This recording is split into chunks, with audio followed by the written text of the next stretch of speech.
What's up, my YouTube family? Sergeant Graybeard with the Gaming Brigade back with another episode of Diplomats of the Division. Today is Friday, October 1st, and as always, I hope this message finds you healthy and safe. My guest today is known throughout the Division universe as one of the best storytellers out there. Now, he and I recorded this video about a week ago, and since then, a lot has happened for him, so he is now known as not only one of the best storytellers out there, but the proud parent of a new baby girl. This is my conversation with NGN Gaming.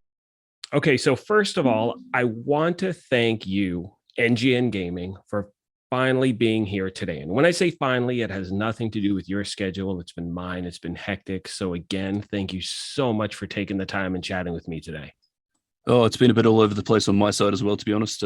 Anyone else who's tried to talk to me has faced similar problems with time zones, etc. So it is pretty crazy. I'm stoked to be here. Yeah. Well, and what is it? Is it how long? What's the difference? I'm in California. You're in New Zealand. Auckland, New Zealand, and I'm 11 a.m. On Sunday morning. So. Yeah, and it's 3 p.m. Saturday for me. So anyway, again, Thank you so much for taking the time and doing this. And I have to be honest with you.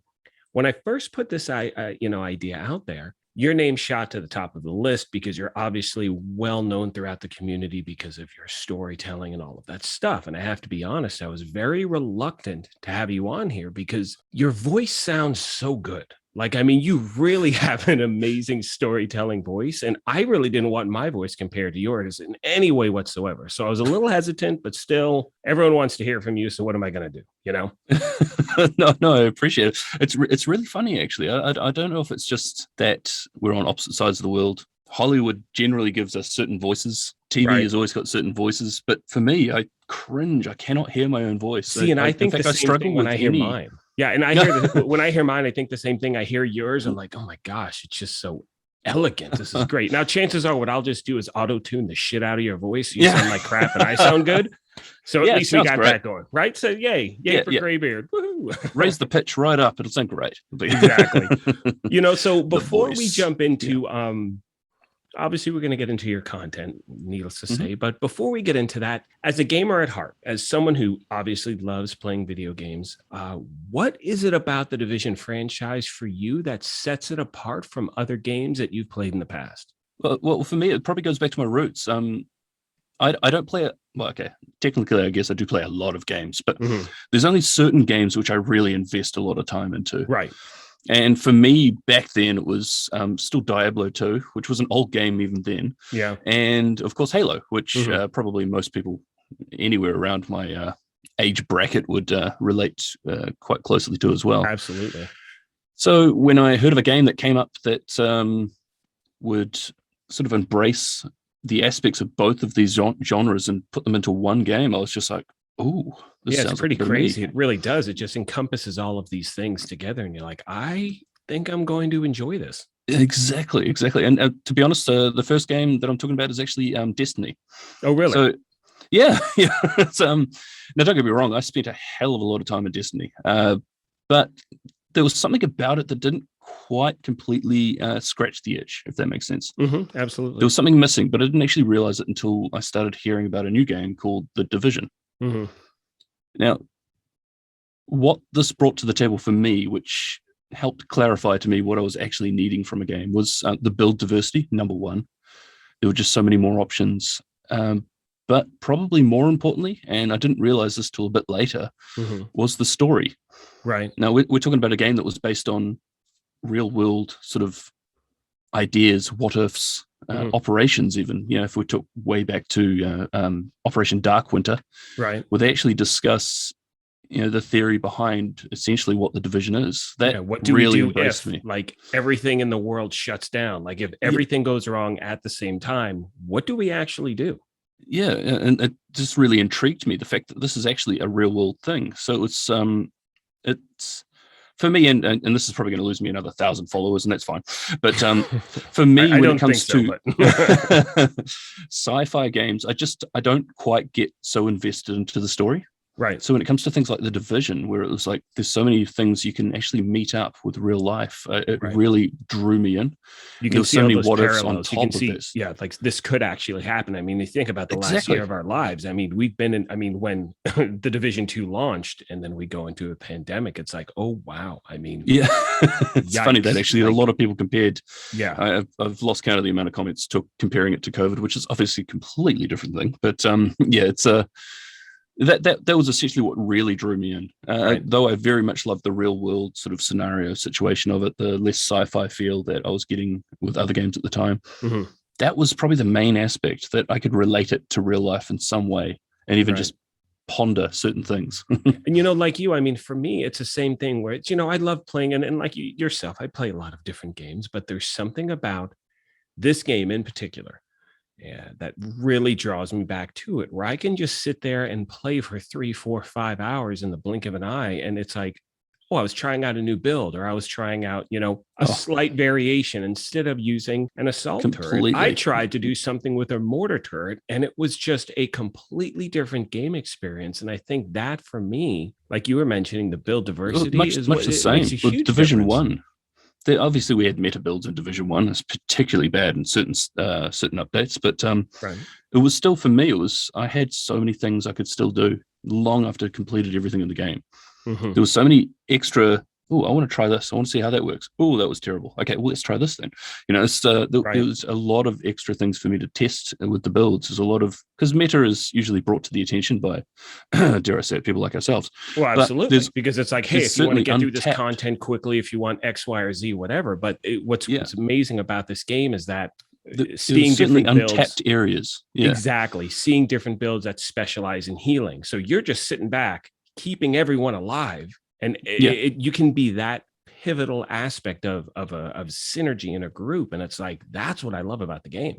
Yeah, and every update would bring different ideas behind theory crafting. So yeah, that's what drew me through it. And this is long before content creation. I didn't start making videos until probably close to the end of Division 1, to be honest. And that's actually what I was going to ask you, is how did you get into creating, or what drew you to creating content for this game? Meaning, was it just, like you said, it was just the overall appeal? Was it, I mean, what really made you decide, you know what, because I know you've covered other games as well, but what was it about this one that said, you know what, I really want to delve into the backstory, the lore of this? Well, I mean, if we go right back, this was the first game I covered, and it really did come down to the friends I was playing with at the time were more casual gamers, and this style of game, even if it was a light MMO style with the build diversity and that sort of stuff, they didn't really have a clue as to where to start. So I used to flick videos their ways to give them an idea as to how they could start, because I was really trying to push the in-game content at that point. I needed a team with full builds and stuff. So you're like, okay, guys, here's what you got to do. Yeah, we can't keep rocking out those green builds. They're not working for me. Yeah, right. we're struggling here. We need something. Yeah, but what was funny was a lot of the videos were like 20 minutes long, and they really only had about 2 or 3 minutes of actual useful information. So I got to the point of kind of popping. I thought I'd give it a go. So I was basically producing similar content, but trying to wrap it up within a few minutes so that less time was wasted, if you like. Right. I see. And that's sort of where it started. Yeah. It wasn't until later that lore came into it for me. Really? So it really started for you, again, just like with build videos, if you will, just condensing them into, okay, if you want to try this, X, Y, and Z, put this together, you can try this variation. And then I just assume as you started making more and more, that's where the desire to do the storytelling came into play, I assume. Yeah, I mean, the idea behind this was never really to become YouTube famous or anything like that. Right. It was never the end goal by any means. God, if it covered the cost of games occasionally, I would have been stoked. I know, right? But it was, for me, it was more of a sort of an area of interest. And it very quickly became a creative outlet. That's great. And that's probably the best way I'd describe what my content is. It's a creative outlet for me. So, one of the most commonly asked, and I do have a bunch of questions from fans of yours. I mean, you're so well respected and just appreciated in the community. A lot of people were asking, how do you come up with an idea for one of your videos, and I think it's one of those things where, for me at least, it seems to me it would be so easy to go down a rabbit hole when you're trying to focus on one thing. So you're playing in the game, you notice something, it makes you think of something else, and you're doing, you know what I mean? So for you, how do you stay tunnel visioned, or what is it about, let's say, an idea that pops in your head that makes you think, you know what, I want to delve into this more. I want to, try to find out what this, is really about. I think for me, it's about completely not being tunnel vision, to be honest. It's I'll come up with an idea, or I'll have a question. I'm generally like this in real life, to be fair. I'll come up with a question. I don't like not knowing stuff, so I'll spend my time researching until I'm comfortably ample at being able to explain it. Right. The game's much the same. If I've got a question there that I feel like the game hasn't answered, or the narrative in the game isn't quite there, I'll research a bit further. And being a game with, let's say, a smaller audience, there isn't a lot out there to do. So that's where a lot of speculation can come into, to really piece it out a bit more. But almost every video I make ends up with at least 3 or 4 other scripts on top of it, because I go down these rabbit holes. I keep following down, and then I cut myself off and then go, ooh, I'm going to cover that a bit later. But I'll mention it, but I'll cover that later.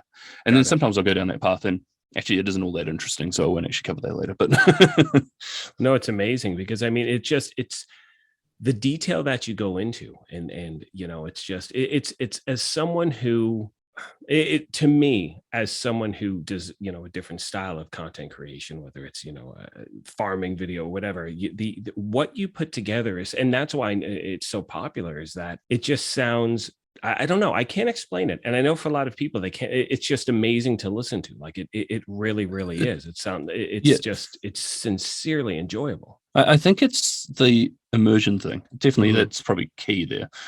For me, a good story, or a story I can relate to, or at least bring myself towards, turns a good game to an obsession. If I can fully immerse and escape, which is essentially what we're trying to do with any video games, that's the key. Right. So when it comes to some of these ideas and the videos and the random rabbit holes I go down when I'm actually talking about them, especially with speculation, it's about how I can further bring people in. I guess, if that makes any sense. Well, no, it makes total sense, because for me, I mean, to be honest with you, one of your most recent videos was the lore behind the named weapons or exotics or whatnot. And I was watching that going, oh my gosh, like it was just, I never would have thought to, first of all, I never would have thought to even think about it in the sense of, it's just a name they gave a weapon, like that, the sniper rifle, perfect, the White Death. It's just what they call it, because it's the white. I mean, there was no, in my mind, there was no story behind that. And then when I saw your video and was listening, and I was like, oh my God, how much more is there like that? You know what I mean? And that's what makes these videos so amazing.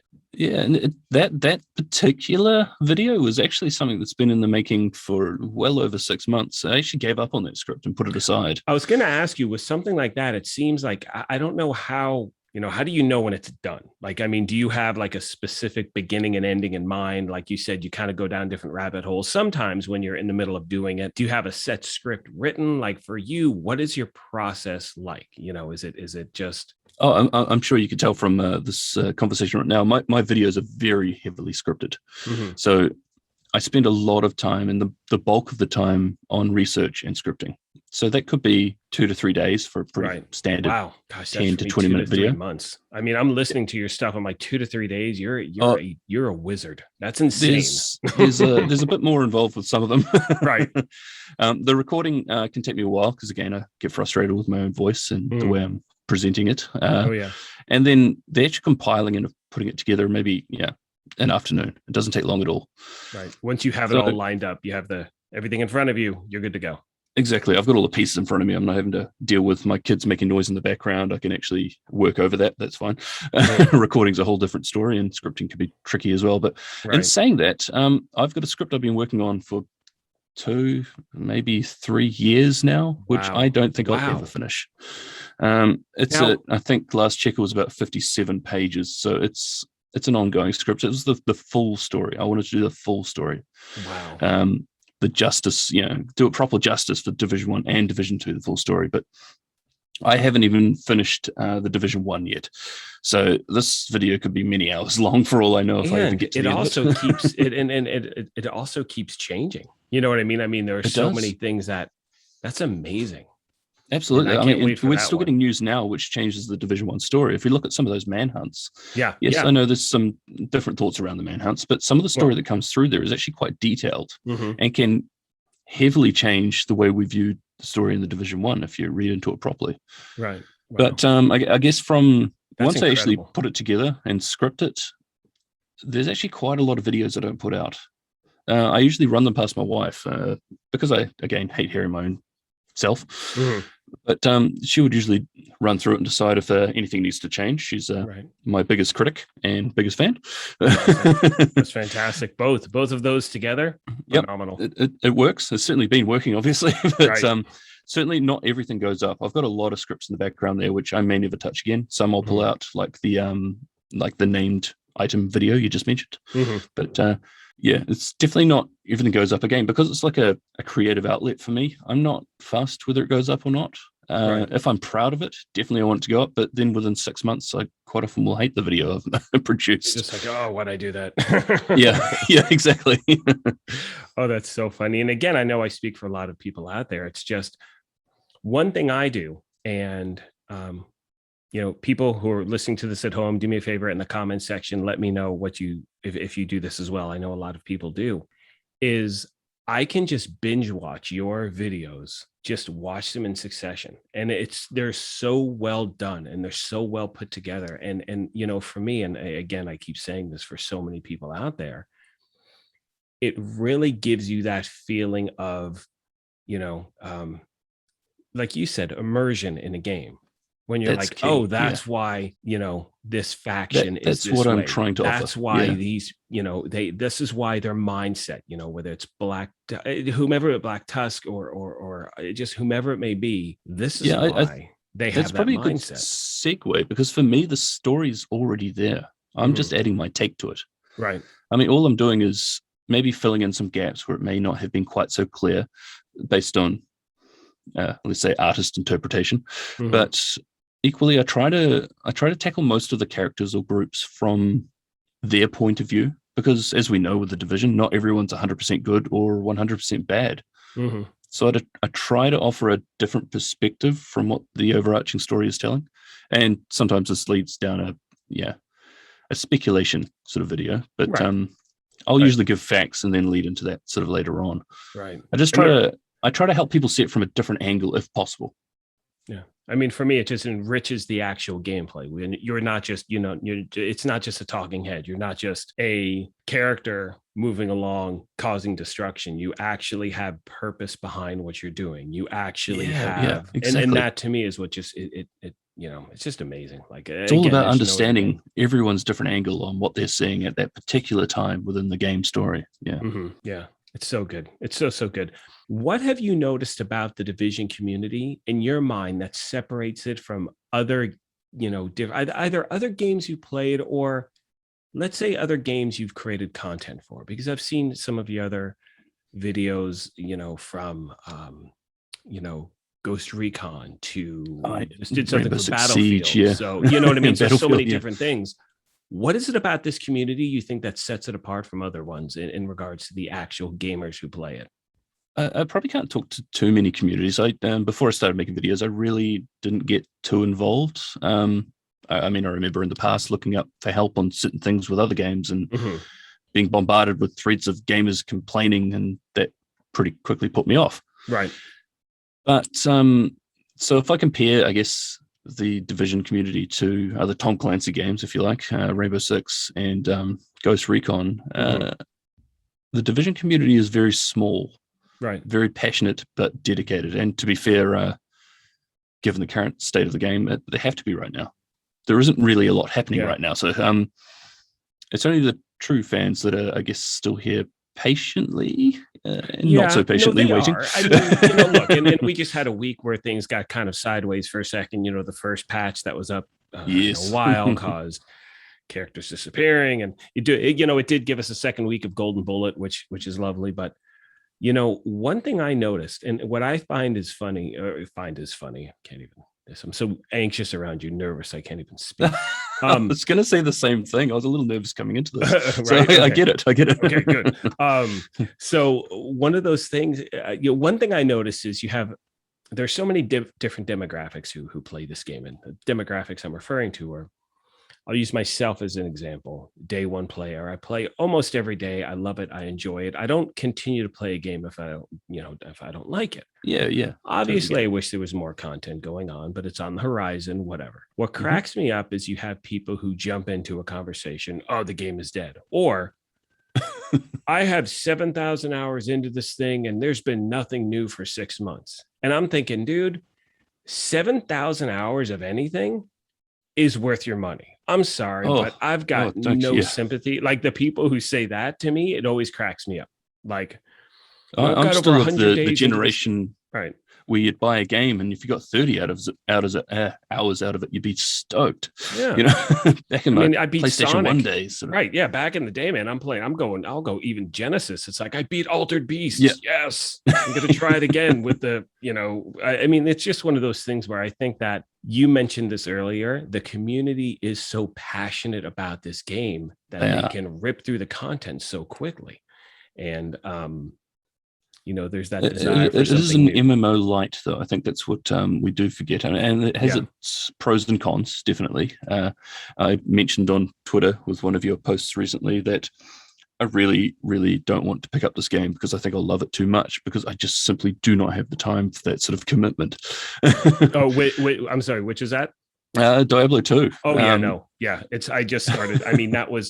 It's funny you mentioned, and really quick on a perfect little segue or side note is we spoke about this before, but Trick Dempsey, who she's the expert game designer over at the division, excuse me. I interviewed her, and she gave the description of the division as Diablo with guns. And when she said that, I was like, that's why I love these games so much. Exactly it's that ultimate grind. Like if I'm looking for something, but I'll tell you right now, like if we go back to the first division, I was trying to get Big Alejandro, which was that LMG that you could only get in the dark zone. Yes.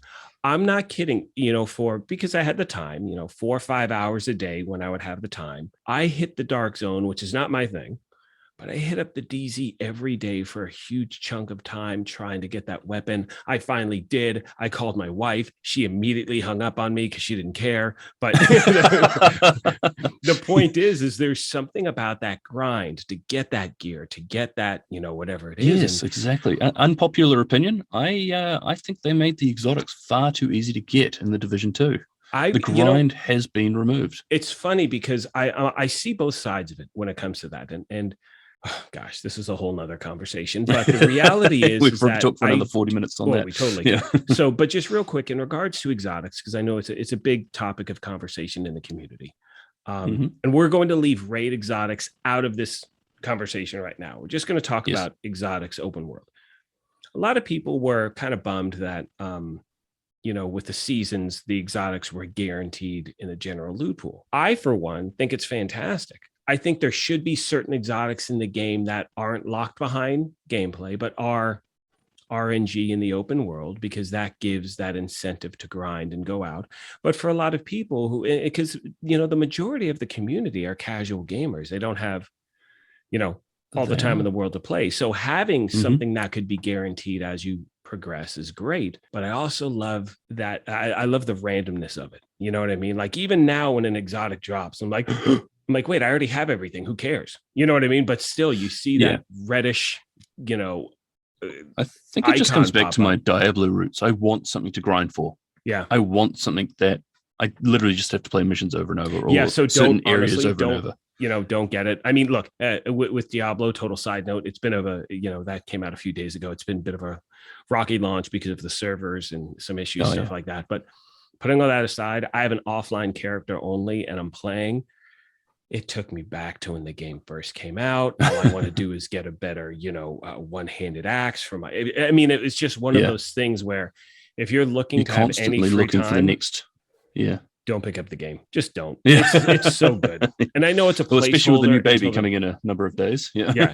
Oh, that's right. Congrats. That's fantastic. Oh, is that an exclusive? Is that an exclusive on the channel right now? Have you just? Oh, we could put that there. I think my wife put something on Twitter the other day, but no one sees that. So okay, right. There we go. So well, congratulations. 2 to 3 days. Baby girl coming. Oh my gosh, that's so great. Oh, you're not going to sleep anyway, so get Diablo. It doesn't matter. You'll be up all night. And actually, that's the perfect game for sitting up late with kids. So yeah, it really that is. Could work. You know what I mean? Just, turn down some of the volume and everything will be fine, and they can't see at that age anyway. It's all blurs and whatever. So, that's so funny. A total side note. I started playing the other day and I was looking at my YouTube channel and, you can see subscribers or whatever. And I swear to you, the day that I started, it said, on that day, like for the last, 3 weeks, I've had 666 new subscribers. I'm like, should I read into that? Like I'm playing Diablo. I got the sign of the beast. I don't know. Do I keep playing or do I burn my Xbox? Like, what do I do? I kept playing. Okay. So moving on, getting back to what we were talking about with this game, obviously you create this content, the storytelling, all of that, because it's a passion that you have. Now, like you said, it's a creative outlet. Having said that, what are some comments that you get from your fans that really keep you, having that motivation? And again, I know this is something you're obviously, I don't want to sound, it's like it's just self-serving. You're not just doing it for yourself. You're obviously doing it to share with everyone else, But what are some comments that you get from people that really keep you, with that desire to continue to make these videos? Because it does take a lot. Yeah, no, it certainly does. I have a very, let's say, inappropriate sense of humor. So I guess I'll focus on the more clear-cut examples. But probably the ones that I really enjoy reading are around how my videos have made people want to get back into the game. Nice. How they're helping, or the ones that are helping keep it alive for them. Especially during these times where, people have run out of things to do, especially the more hardcore gamers with 7,000 hours. Right. I quite enjoy that. I mean, it feels like I'm actually helping the gaming community in some way. So those will probably be the best comments I think I'll probably receive. And I can say, like I was saying earlier, I can say as someone who continuously plays this game. I mean, this sounds silly, but the video I was referencing before with the names of the weapons, I'm like, I need to start using the White Death. I haven't put together a sniper build. You know what? I'm going to focus on that today. And it sounds silly, but it's probably my main build at the moment, to be honest. It's a lot. And I never would have thought, oh, I'm just going to use this weapon. It's like, it's a named weapon. I want it. You know what I mean? It's like, I want it, but I've never had any desire to use it. And after hearing that story, and there's a ton of them. Oh, absolutely. Try that. Next question is this. Has creating these videos changed the way you look at and or play video games? Are you constantly, the type of videos I know that you put together a little bit different, and it is obviously some gameplay, but a lot of it are the cinematics and whatnot. But has it changed the way you look at games or you play them? Yes, it's because you spoke of Trick, and I met her in Sweden at just before the release of Warlords of New York. It's sort of given me a really good indication, especially with those sorts of experiences. I've been up there a couple of times, of how big gaming really is, but as an industry, but at the same time, how small the individual communities are. I'd never really tackled that aspect of gaming before. Right. It's especially given me new appreciation for the developer and community teams who work in these games. Without a doubt. I mean, I've publicly said it before. They have to be incredibly strong people to deal with some of the, let's say, less savory comments they receive online. I couldn't imagine. I honestly, and I just, it's something I don't tolerate. And I know you're the same way. And I mean, I've had death threats and threats towards my family, and I just tell stories, so I can only imagine what they receive. So it's gosh, that's insane. It is crazy, but it's the internet. It's you kind of expect it to a certain extent. It's the ultimate telephone tough guy. It's the So I really felt for people like Hamish, I guess, because he was the forefront of, I guess, for the Division community. And I've spoken to him a couple of times. He's, especially since he's a local, he actually lives or grew up very close to where I live now. So, well, it's funny, I mean, one example I give is people, you sit it right there where individuals such as Hamish, such as Trick, such as, Yannick. I mean, they are in the forefront. And unfortunately, a lot of times they get blamed for things that have nothing to do with them. Exactly. And one example I give, and I gave this in the last interview I had with Roe Gold, was when Yannick had to say that Codename Nightmare was turning into an apparel-only event. You could see his soul leave his body. Yeah, you could see how he was like, "Oh, this sucks." And you could they were not expecting a response like they got. And sadly. it's not, and you know what I mean. And for me, it's. I saw two aspects of that. I saw the aspect of, okay, here comes the shit show of people just bombarding me with just ridiculous comments, but also he was disappointed that it had to be turned into an apparel-only event. He didn't want that. Nobody wanted that. And I think that's something that's easily lost, is that people forget that. Well, in saying that, I was very nervous they were going to introduce zombies to the game. That was going to completely throw me out. So. I really didn't. I mean, I think, the closest thing we got was the, what was that? Reanimated event? Yep, non-canon. I'm going to hang on that. Yeah. I just immediately, I'm like, you know what? No, just not my thing. But no.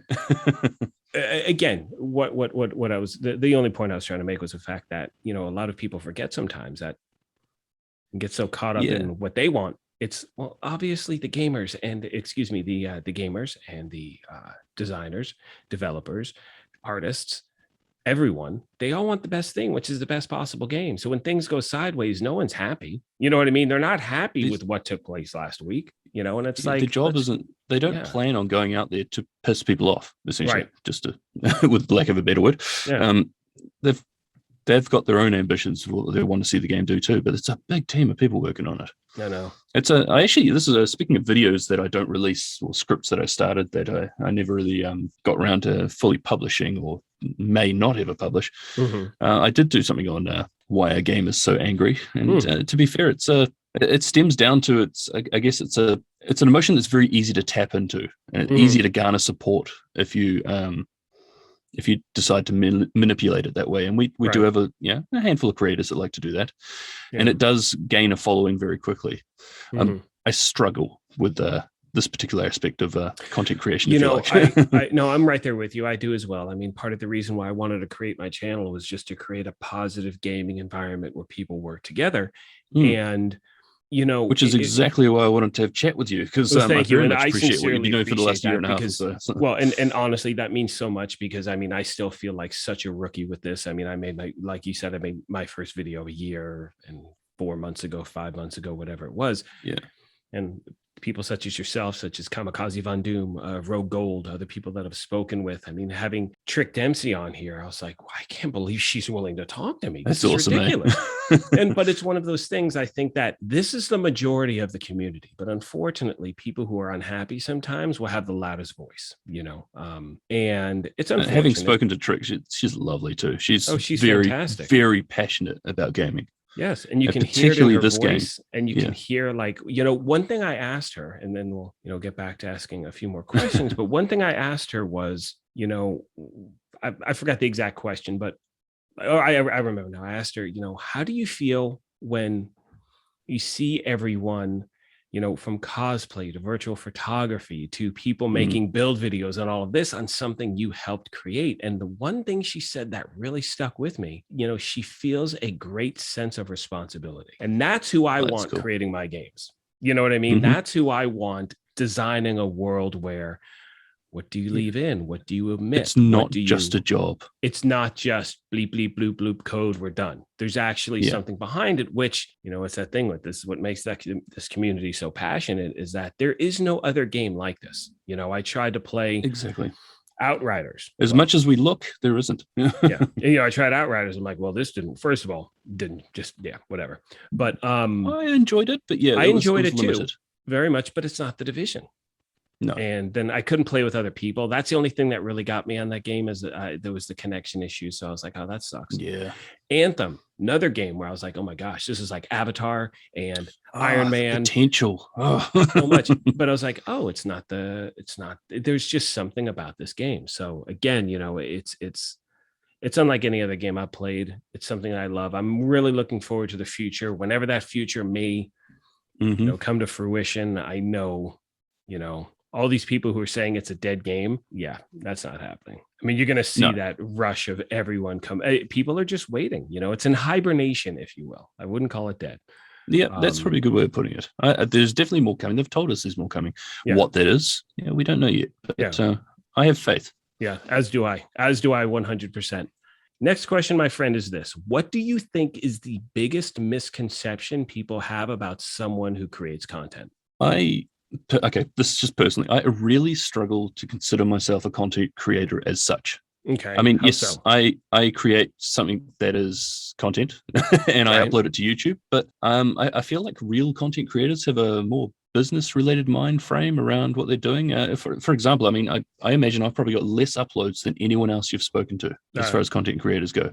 I think I'm breaching just over 200 videos. Wow. And that's probably maybe 4 years in the making. Oh, yeah, that's insane. That's, I think I'm at like 230 and I'm, 16 months in, 18 months in, whatever. Yeah. And I mean, I know I made a couple of videos and then I stopped making them for like 6 months and then jumped back into it. But I feel like there'd be more of a mind frame around actual upload schedules. And well, it's really tough, especially when you have real life. I mean, I think a lot of people think this is, if you're making content, it's your full-time job. But for a lot of people, that's not the case. For a lot of people, it's, I enjoy this. I want to share this with you. And I think I don't really do it as a content creator. I guess I'd be promoting myself better and covering titles that maybe give a better return on time investment. And I see. Admittedly, I've tried to focus on this in the past, but I feel like it didn't do my videos justice, so I quickly moved back from that. Yeah, I think I feel like I'm more of a fan who makes something that videos on something I enjoy. You know what? It's funny you say that because I mean, that makes total sense because I've primarily only covered this game since my channel started. And I just actually yesterday did my first Diablo 2, Resurrected video. And at that moment, I realized I can only make content for games that I really, really enjoy. Oh, it comes out. And that really, that I can see myself playing continuously. And that comes across when you're actually making them. Well, the other thing I'd probably stop doing if I was a actual content creator in my eyes, I'd probably stop I'd probably stop trolling other content creators, which I have far too much fun with. That makes no sense. And that doesn't, I don't get that. I mean, for me, it doesn't, I don't get it. I don't, but I don't see you trolling. I mean, when do you troll? You're not a troll. I mean, not too much. My wife keeps me in check. I was like, wow, I didn't even know. I'm like, oh my gosh, I'm talking. I poke a lot of fun. Yeah. And it's definitely taken the wrong way. Idea. I'm glad I'm on your good side. This is great. Okay, good. No, it's not that bad. No, I'm just kidding. I'm just kidding. Yeah. Okay, well, but back to misconceptions, I guess. Yes. Probably the biggest ones, the obvious ones. Making videos is fast and easy. Sitting on a 3-year video I still haven't released. You get to play games all day. You don't have a actual job. This is your job. You're only in it for the clicks. And clicks or the likes or the views or the money or the this. Yeah. And to be honest, if I was going to go down that path, I'd pick something which I know had a bigger audience behind it. Yeah, I mean, you jump into a Destiny, you jump into Fortnite or Halo. I mean, whatever it may be, it wouldn't be. I hear what you're saying. Probably the biggest misconception I get, and this is like it's again, it's kind of sweet in a way because your fans really want to have your back, but that other content creators are your competition. Yeah, it's strange. And I think this is a misconception among other content creators too, as well. So it's we could all make a video on the exact same thing. We've all got our own flavor and our own way of doing it. Absolutely, and people are going to find what they prefer. And like for me, I love highlighting that. I mean, one of the reasons why I wanted to start this series was to highlight the people in the community. I mean, 4 people could put out, like you said, the same build video, give it the same title, and it's going to have different views, different reactions, different comments, and that's the beauty of this, forum, is that everyone gets to create how they want to create. And I love that. And I never understood why people look at it like, oh, so-and-so put out, a farming video like yours, like 2 days after. I'm like, good. Cool. It's great. I want more people to know about this because I have a smaller channel. And so it's like, if so-and-so has 3 times as many subs and can get this info out there, that's awesome for the community. That's all I care about. And they found something that other people don't know. So yes, share it out there. It's funny you say that, actually. It's much like your Diplomats of the Division. I did plan on doing something less similar to this myself, probably or 60,000 subs ago. But I really could not get the buy-in. So I must get some secrets from you later on. I don't know. I mean, to me, it's just, I'll be honest, this was a creation out of being really bummed that State of the Game stopped. And the fact that I didn't realize, honestly, I didn't realize how spoiled we were with getting that show every week. Also didn't realize how much it really took to put something like that together. I mean, I've been trying to speak with you for 4 months and we're using Zoom. We don't even have video, I'm using Zoom and it's already messed up like 9 times. So doing a live show every week worldwide, and we became really spoiled with it, and well, those last half dozen months or so that Hamish was doing it wasn't even his job anymore. No, but he continued it. So. Yes, from home. And so, I mean, the thing is for me, this was a creation of just wanting to share other aspects of the community.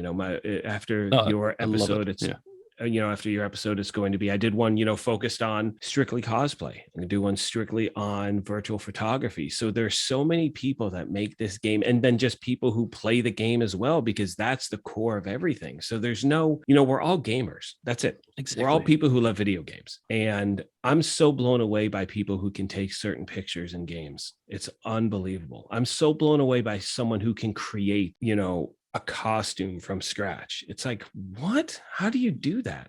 Yeah, it's amazing. Absolutely get my respect. I mean, I've I guess I've mocked things up in the past, especially I've been locked down here in New Zealand. But the effort they put into some of those costumes is just unbelievable. I far Amazon beyond anything we can produce on a video. I just Amazon what someone else builds. I'm like, yep, I'm going to be Star-Lord. I got to find a jacket that looks like Star-Lord's or whatever it is. Like, that's my extent of it. It's amazing. To me, that is next level content creation. That's far beyond what we're doing. Yeah. 1,000% agree. 1,000% agree. A few more questions, my friend. We're going to wrap this up. Yeah. First of which is, if you had to choose only one build that you can run in the game, and this could be in PvE or PvP, it doesn't matter, what would your current go-to build be right now? Okay, I don't really play PvP in Division 2. It's just not really my jam. I have same thing. Other games that I play PvP if I want to play PvP, but definitely at the moment, and I've got like half a dozen builds that I'm constantly changing out, but probably my favorite at the moment, and it's probably been featured in a couple of videos, I'd like to say recently, but probably over the last 6 months, to be fair, is my one-shot headshot builds using an unscoped marksman rifle. Oh, nice. By far my favorite at the moment. It's all, it gives me real Division 1 vibes. Yeah. And I'm an Xbox player. I came from Xbox. Same here. And I used to snap into the scope shot, use that auto aim where I possibly could to really snap in for headshots. Right. For me, bring onto PC, this helped me feel like I was getting the same sort of situation. Nice. Because let's think about it. Most of the headshot builds out there deal so much damage that like, I don't know, 50 million more damage you actually need to actually take down the enemy. So what's funny, you go to the shooting range, you go like heroic named enemy, you one tap them at 19 million. Yeah, so because I find the scoping a little slow in the Division 2 versus the Division 1. So I just got rid of it, basically. So I run around with my MMR, which we were talking about earlier. And that's probably my one-tap build. That's probably my go-to at the moment. That's nice. I love it. Yeah, it's so much fun. Like I said, I'm jumping into that now because of that video. I love it. Next question. Besides the Division, name a game, and I know you mentioned a few earlier, but what is a game, whether it's something recent or from your childhood or something that made you realize how much you enjoy this, just how much you enjoy gaming? Like, what is a game that, you think of that really, I don't want to say got you into gaming, but really changed the way you looked at, gaming itself? Certainly not my first game. I'm older than that, but I think I'd have to stick with Halo. It's again probably a repeated answer for a lot of people you're talking well, I to. mean, just especially around our age. I'm not sure what your age. Well, anyway, point is, put that aside. Well, it just really opened up the social side of gaming for me. It really did. And on top of that would probably be Age of Empires 2, just to go completely left field there. Wow. Which I still play every now and then myself. Still, yeah. That's great. Finally, last question, and I cannot have you leave without asking this, as like 40, 50, 60, just a ton of people wanted to know your opinion. Who do you think the hunters are going to turn out to be? Oh yeah. Well, I had to ask it. There's no way. Like, I would have gotten be speculation. Right, of course. And again, speculation, your idea, or in your mind, what do you? Okay, you can answer it one of two ways. Let's say, who do you think the hunters will turn out to be, or in your mind, what would be a very fulfilling, answer of that question, if you will? Like, what would really check off all the boxes for you? Like, now that's a backstory I can get into. I'm going to give you two answers, actually. I've got the one I would prefer they were, but okay, hang on. I want to get my popcorn. I think they will be comfortable. Okay, and I'll sum this up, because I mean the last video took me like 20 minutes to get through to basically explain the same point. But I still heavily rest on enjoying the fact that they could be the third wave, for me personally. I love the idea, because the government was obviously very corrupt anyway, and there is no government left anyway at this point. Like the fact that, think about the Division. The Division are released. People now know who they are. They're individuals in society. What happens when everything's over? They can't just go back to normal life. People now know what they were. Because now they're known. That's a great point. Yeah. So I still lean on the fact, and I could talk about this for a long time, that they are the third wave, but they were released a bit early because of what happened with the first wave. So I still like the fact that they use all the same tech. They're collecting their trophies to show that, they're cleaning them up, and they can also show later on who they've cleaned up, I guess, if you like. I still lean on the fact that they could be a part of that third wave. But realistically, based on what we're seeing with the story, they're related to the Russians in some way. And this is obviously, we've been left with a big cliffhanger. So who knows which way that's going to go. She talks about assets. That one hunter they had, I don't think it's an individual hunter. I know the mask was a bit different, but I think it was just more because it was featured in the story. I think the hunters very much are related to what's going on with the Black Tusk / the people that are leading the Black Tusk, not so much the Black Tusk themselves. Right.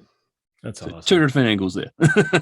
I love it. I could talk about this for a long time. And I could listen. I mean, again, going back to my binge watching your stuff, I mean, it's just, I could listen to it for a long time. I mean, it's just amazing. And on behalf of so many people in this community, thank you so much for all the work and effort that you put into your videos. They are so loved. They are so well received. I mean, when again, and I'm not just saying this, when I first, thought of the idea of putting something like this together, and I put out, a survey saying, hey guys, if I were to do this, who would you want to hear from? There were a handful of names that popped up, but yours shot to the top of that list so fast because of, and I'm going to put aside just the quality of your, all the things that make it obvious, the quality of your work and all that, just the manner in which you tell the stories and how you can sincerely pull an audience in. It's second to none. And so on behalf of so many people out there who I'm sure just thrilled they got to hear this from you today, thank you so much for all the work you do. Like, sincerely, it's absolutely appreciated. You've legitimately given me goosebumps. I mean, I very much appreciate it. And I mean that. I mean, to be honest, I'm just stoked people are interested in hearing me geek out on something that I really enjoy myself. So, I mean,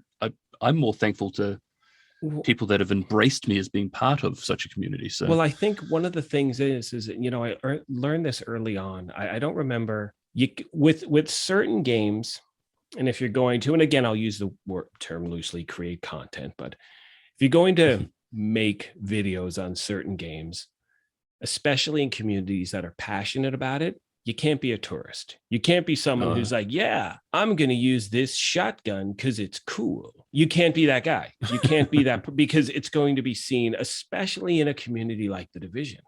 Yeah. When you hear your stories, you are invested in this game. You are passionate about this game. Passion is the word. Taken the time, right? I want it to be a cinematic, enjoyable experience. Sorry. Yeah, well, you've definitely accomplished that. Again, I cannot. I'll wrap this thing up now. But again, I could keep talking to you for hours and hours. There's so many other questions. I hope you do. I'm on that note. I want to pick this up. I do want to keep this train of communication open. 6 months. When hopefully, let's say you get a regular sleep pattern with the little one showing up and all that. Yeah. But we will definitely pick this up again. There's still a ton of other questions I want to ask. But on behalf of myself everyone listening, thank you so much for all the work you do, that you continue to do. And more importantly, thank you so much for taking the time and being here today.